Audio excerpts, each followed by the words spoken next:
உலகமெங்கும் உள்ள வேந்த தொலைக்காட்சி நேயர்களுக்கு காலை வணக்கம். அன்பான நேயர்களே, நாம் ஒவ்வொரு நாளும் பல்வேறு வகையான நோய்களுக்கு பல எளிய மூலிகைகளை கொண்டு அற்புதமான மருத்துவத்தை பார்த்து வருகிறோம். குறிப்பாக நாம் கண் நோய், சிரசு நோய், உடலை பற்றி உள்ள பல்வேறு வகையான நோய்களுக்கு மருத்துவ குறிப்பை பார்த்து வருகிறோம். இன்று நாம் பார்க்க போகின்ற மருத்துவம் பல்வேறு வகையான காய்ச்சலுக்கான ஒரு மருத்துவத்தை பார்க்க போகிறோம். குறிப்பாக காய்ச்சல் ஏற்படுவதற்கான காரணங்கள் உடல் உள் உறுப்புகளில் பல கிருமி தொந்தரவுகள் ஏற்படும். இதனால் நமக்கு ஒவ்வாமை என்கிற சூழ்நிலை ஏற்பட்டு மலச்சிக்கல், வயிற்று உப்பசம் இவையெல்லாம் ஏற்படும். இவை ஏற்பட்டவுடன் காய்ச்சல் ஏற்படும்.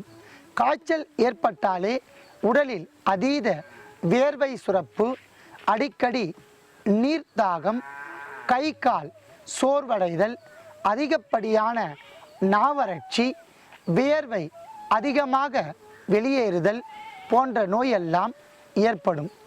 இந்த அறிகுறிகளை கொண்டு நாம் காய்ச்சலை எளிமையாக அடையாளம் கண்டுகொள்ளலாம்.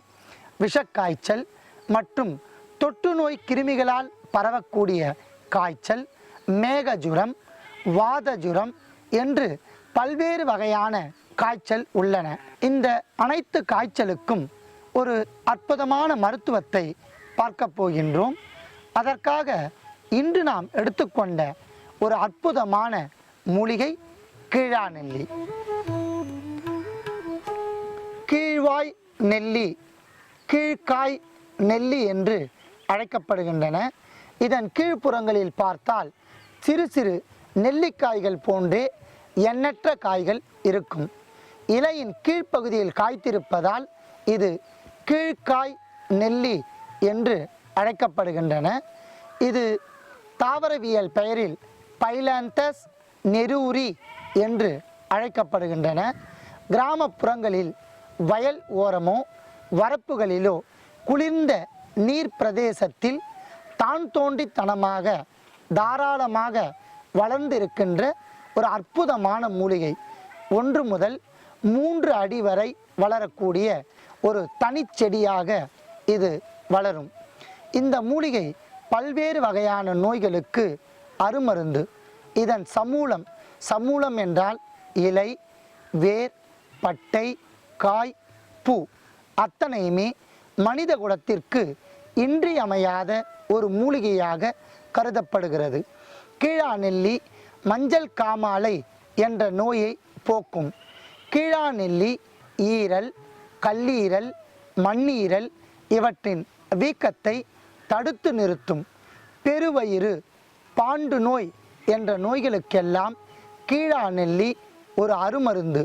உடல் வெட்டை, உடல் சூடு, பெண்களுக்கு ஏற்படுகின்ற வெள்ளைப்படுதல் போன்ற நோய்களுக்கெல்லாம் கீழாநெல்லி ஒரு அருமருந்து. குறிப்பாக இது ஆண்களுக்கு விந்து ஒழுகுதல் என்ற நோயை குணப்படுத்தும். பெண்களுக்கு வெள்ளைப்படுதல் என்ற நோயை குணப்படுத்தும். இது ஒரு ஈரல் தேற்றி என்ற மூலிகையாக கருதப்படுகின்றன.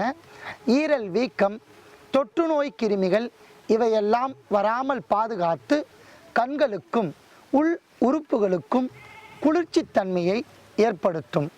இதன் சமூலம், இதன் வேர், கீழாநெல்லியின் வேர் பல தொற்று நோய்களை போக்கும். உடல் உள் உறுப்புகளில் ஏற்படுகின்ற அழுக்குகளை வெளியேற்றக்கூடிய ஆற்றல் இதில் இருக்கின்றன. பொதுவாக கீழாநெல்லி பல இலைகளுடன் கூட்டு காய்களாக இருப்பதால் இது பல அரிய மருத்துவ குணங்களை கொண்டிருப்பதால் நாம் கீழாநெல்லி என்கிற மூலிகையும் எடுத்து வைத்துள்ளோம். அடுத்ததாக நாம் எடுத்துக்கொண்ட மூலிகை ஜீரகம். ஜீரகம் பிப்பிலி என்றும் ஜீரண குடோரி என்றும் அழைக்கப்படுகின்றன. அகத்தில் இருக்கக்கூடிய குற்றங்களை சீர் செய்து ஜீரணத்தை ஏற்படுவதால் சீர் அகம் என்று அழைக்கப்படுகின்றன. இது ஒரு வாத குடோரியாக செயல்படுகின்றன. வாதத்தை போக்கும், ஜீரண உறுப்புகளை சரி செய்யும், உள் உறுப்புகளில் இருக்கக்கூடிய குற்றங்களை போக்கி அஜீரணத்தை கட்டுப்படுத்தி ஜீரணத்தை ஏற்படுத்தும். ஜீரகம் ஒரு கிருமி நாசினி. இரத்த நாளங்களில் ஏற்படுகின்ற தொற்று நோய்கள் மற்றும் மண்ணீரல் வீக்கம் இவற்றை போக்கும். உடல் உள் உறுப்புகளில் ஏற்படுகின்ற தாகத்தை தணிக்கும். நாவறட்சியை போக்கும். கண்களுக்கு குளிர்ச்சி தரும். பல வகையான நோய்கள், வாத ஜுரம் இவற்றை தணிக்கும் என்பதால் நாம் ஜீரகத்தையும் எடுத்து வைத்துள்ளோம். அடுத்ததாக நாம் எடுத்துக்கொண்ட பொருள் இளநீர். அன்பான நேயர்களே, இளநீர் பல்வேறு வகையான தைல வர்க்கங்களில் சேர்க்கப்படுகின்றன. இளநீர் சேர்த்தால் தைல வர்க்கம் கெடாமலும் நீண்ட நாட்களும் பாதுகாப்பாக இருக்கும். உடல் குளிர்ச்சியை ஏற்படுத்தும். கண்களுக்கு குளிர்ச்சி தரும். வாதத்தினால் ஏற்பட்ட ஜுரத்தை தணிக்கும். பெப்டிக் அல்சர் என்று சொல்லக்கூடிய வயிற்றுப்புண்ணை போக்கும். குடல் உறிஞ்சிகளுக்கு நன்றாக பலத்தை ஏற்படுத்தும். மலக்குடலில் இருக்கக்கூடிய அழுக்குகளையும் கிருமிகளையும் வெளியேற்றும்.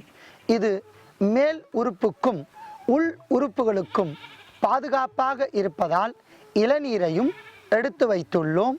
அடுத்ததாக நாம் எடுத்துக்கொண்ட பொருள் நாட்டு பசும்பால். அன்பான நேயர்களே, ஆட்டுப்பால், நாட்டு பசும்பால் இவை இரண்டையும் அற்புதமான மருத்துவ குணங்கள் கொண்டது. ஆட்டுப்பால் தாய்ப்பாலுக்கு இணையாக கருதப்படுகின்றன. நாட்டு பசும்பால் உடல் உள் உறுப்புகளை பேணி பாதுகாக்கும்.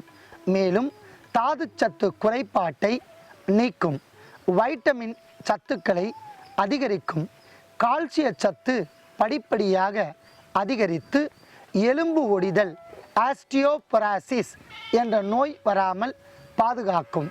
அதோடு மட்டும் அல்லாமல் உள் உறுப்புகளில் இருக்கக்கூடிய உறுப்புகளுக்கு பலத்தையும் விந்தணுக்களின் எண்ணிக்கையையும் உயர்த்தும்.